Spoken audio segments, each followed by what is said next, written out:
मोठा संघर्ष केलेला आहे याच्यासाठी।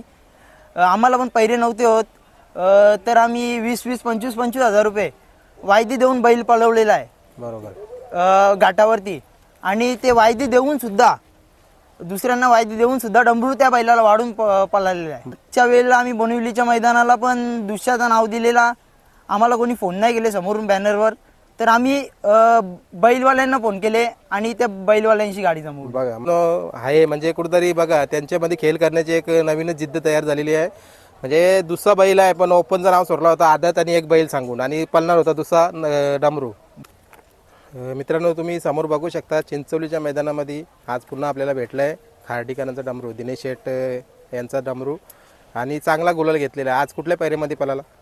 आज आपल्याला घोटचा नंद्या होता, वासरू आहे आदत वासरू, बरोबर त्याच्यामध्ये पळाला डमरू। बरोबर, मला वाटतं नंद्याची मुलाखत झालेली आहे, छोटा नंद्या म्हणून त्याचं नाव आहे। हां, आणि कसं काय नियोजन झालं मग? नियोजन म्हणजे आम्हाला बैल पळवायचा होता चिंचवलीला, पण आमचं नियोजन नव्हता झाला।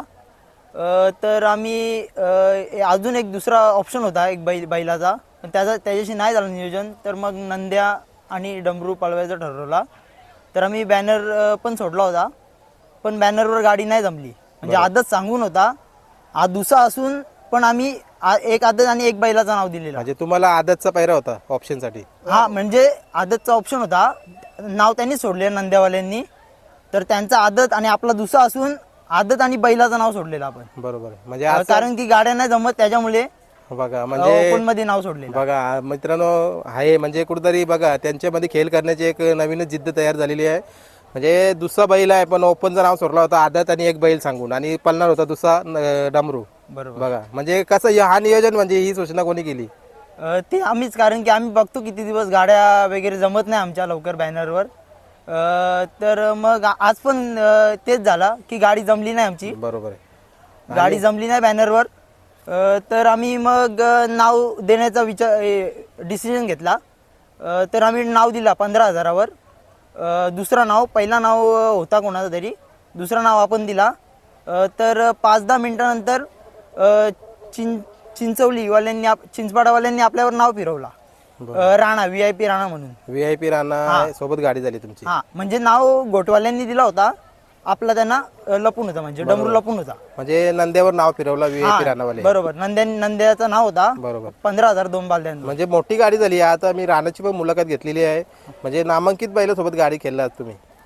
हो, तेच, कारण की गाडी जमतच नव्हती, आम्हाला माहिती आहे की गाडी अशी जमणार नाही, त्याच्यामुळे आम्ही नावच फिरवणार होतो, पण नावं कोणी देत नव्हते। बरोबर, 3 वाजलेले तरी कोणी नावं देत नव्हते, तर मग आम्ही स्वतःहून डिसिजन घेतला की आपण नाव देऊ।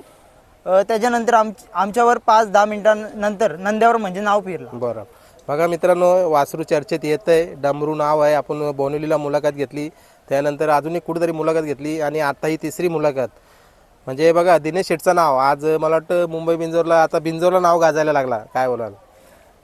नाव तर त्यांनी गाजवलं आहे, आणि या नाव गाजवण्यासाठी याच्या पहिले पण आम्ही खूप मोठा संघर्ष केलेला आहे याच्यासाठी। आम्हाला पण पैरे नव्हते होत, तर आम्ही 20-20, 25-25 हजार रुपये वायदी देऊन बैल पळवलेला आहे।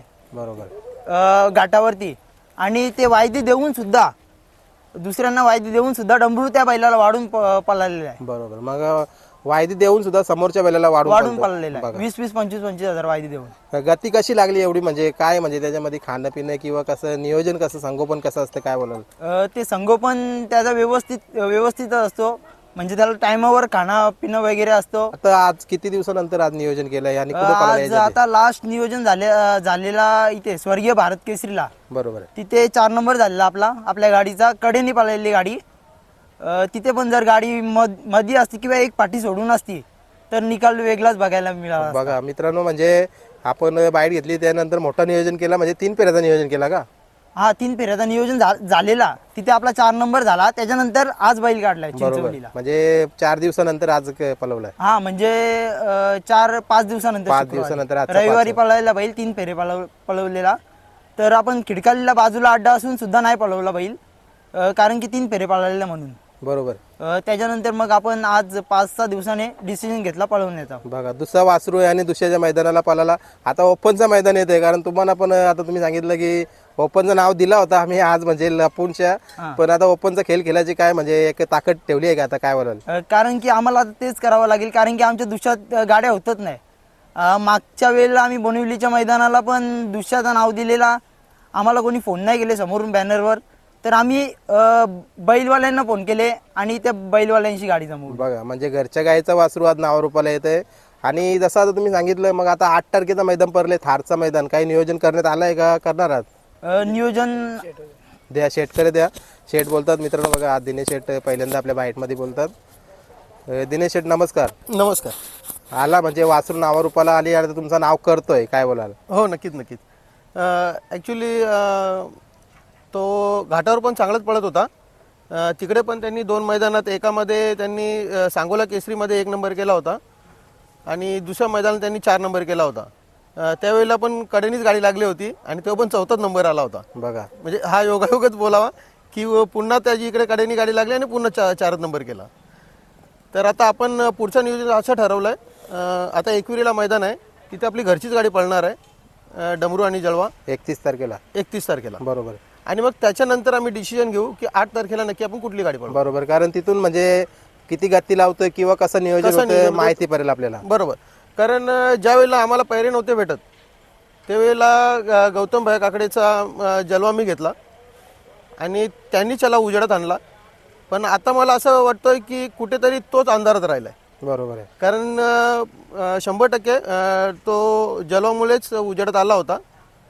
आणि त्यानंतर आता बिनजोडमध्ये ज्या वेळेला आम्हाला लक्षावाल्यांनी बैल दिला, वालिवलीचा लक्षा, बरोबर. त्यावेळेला तो खूप चर्चेत आला आणि आम्ही त्यांचे खूप खूप आभार मानतो की त्यांनी आम्हाला पैरा दिला. बरोबर. आता आभार मानता बात बरोबर आहे, पण येणाऱ्या कालामध्ये कधी त्यांना गरज लागली तर तुम्ही पण 100%. आम्ही काल पण फोन, जसं त्यांनी सांगितलं ना तसं आम्ही काल पहिला प्राधान्य त्यांनाच दिलं होतं. त्यांनाच फोन केला होता की आम्हाला उद्या पळायचं आहे, तर जर तुम्ही सांगाल तर आपण एकत्र पळूया. बरोबर आहे. पण ते बोलले नाही तसं काही नाही आहे, तुम्ही उद्या दुसरा पैरा करा आणि तुम्ही पळा. कुठेतरी दिनेश शेट एक भाग्य आहे तुमचं की घरच्या गायचा वासरू आणि तो आज नावा रूपाला. आणि मला वाटतं अजून काही दिवसात, आता बिंजोरचा तर आपला थोडा दिवस राहिले, 2 महिने काय बाकी उर्वरित आहेत, पण पुढची सीझन मला वाटतं खूप मोठी आणि तुमच्या नावावर राहणार आहे. हो 100%. म्हणतात ना की जेव्हा पण एक नंदी पाळत असतो, खरंच तो नंदी पाळण्याचा मला खरंच पुण्य मिळाला, ही गोष्ट मी मानतो. बरोबर आहे. आता ही सर्व मुलं मेहनत घेतात, बघा तुमचीच असतील, आता मला तर नावाने माहिती, काय बोलाल म्हणजे आपला एकट्याचा खेळ नाही हरायला. हो 100%. कारण हा एकट्याचा खेळ असू पण शकत नाही. याच्यामध्ये हा ऋतिक असेल किंवा याचा भाऊ बंटा असेल किंवा करण असेल किंवा शंकर आहे, जयेश आहे, योगेश आहे किंवा दीपेश आहे, सर्वांचं योगदान खूप मोठं असतो. तसेच आमचे चंद्रपूरचे मामा आहेत किंवा त्यांचा मुलगा सोन्या आहे, दीपक आहे, हे लोकही आम्हाला खूप सपोर्ट करतात. कुठल्याही जेव्हा एखादा पैरा करत असतो त्यावेळेला आम्ही त्यांचा पण सल्ला घेत असतो. आणि सर्वात मोठी गोष्ट म्हणजे महेश जावई आहेत आमचे मुरबीचे, त्यांचा खूप सपोर्ट असतो. ज्या वेळेला बैल आमची नावात पण नव्हती त्यावेळेला त्याने आम्हाला खूप चांगले चांगले पैरे करून दिलेत आणि भविष्यात पण ते खूप चांगले पैरे करून देतील, एवढी गोष्ट नक्की. बरोबर. चला आता जाता तर शेवटचा प्रश्न घेतो. लोकांना बघ कळू द्या आज नंदीसोबत किती गती लागली आणि किती अंतर झाला, कारण कुठेतरी पैऱ्यांना जे तुम्हाला अडचणी येतात ते होणार नाही. बरोबर. आज जसं यांनी सांगितल्याप्रमाणे आज आमचा एक दुसा आणि आदत बैल होता आणि आम्ही तरी पण आम्ही नाव देण्याचं धाडस केलं आणि दोन्ही बैलं होती त्यांना कॉम्पिटिशनला, पण तरी पण गाडी चांगली पळाली. भले सुरुवातीला गाडी थोडीशी मागे होती, पण मध्यानंतर त्यांनी वाढ केली. चांगला पिकअप घेतला आणि गाडी गुलालात राहिली. चला तुम्हाला पुढच्या वाटचालीला शुभेच्छा देतो. आणि बघा मित्रांनो, लवकरच त्यांचा गुलाल झाला होता, पण माझ्या चॅनलवरती आज खूप साऱ्या मुलाखती येतील, त्याच्यामुळे मला मुलाखत घेण्यासाठी उशीर झाला. धन्यवाद. भेटू पुन्हा. धन्यवाद.